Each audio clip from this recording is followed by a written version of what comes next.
મિત્રો, જો તમે મુસાફરી કરો છો ને તે દરમિયાન તમને ચક્કર આવવા લાગે, ઉલટી થવા લાગે અથવા ગભરામણ થાય તો તમારે મિત્રો આ ઉપાય કરવાનો છે.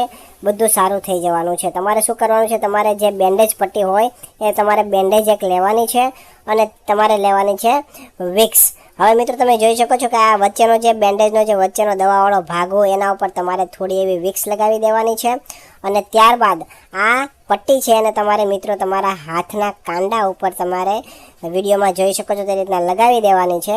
એટલે તમે જ્યારે પણ મુસાફરી કરશો ત્યારે જે ચક્કર આવતા હોય, ઉલટી થતી હોય અથવા ગભરામણ થતી હોય તો એ બધું બંધ થઈ જશે. તો એકવાર તમે અવશ્ય ટ્રાય કરજો. જો તમને અમારો વિડીયો પસંદ આવ્યો હોય તો વિડીયોને લાઇક કરજો, શેર કરજો અને આ વિડીયો એવા લોકોને મોકલી દો જે વધારે ફોર વ્હીલની અંદર અથવા વધારે પ્રકારની મુસાફરી કરતા હોય તેને આ વિડીયો મોકલી દો, જેથી કરીને આ વિડીયો એને ખૂબ જ કામમાં લાગે અને જે ઉલટીને એવું થતું હોય એ બધું બંધ થઈ જાય. આવા જ નવા નવા વિડીયો જોવા માટે અમારા ફેસબુક પેજને ફોલો કરી દેજો અને યુટ્યુબ ચેનલને પણ સબસ્ક્રાઈબ કરી દેજો.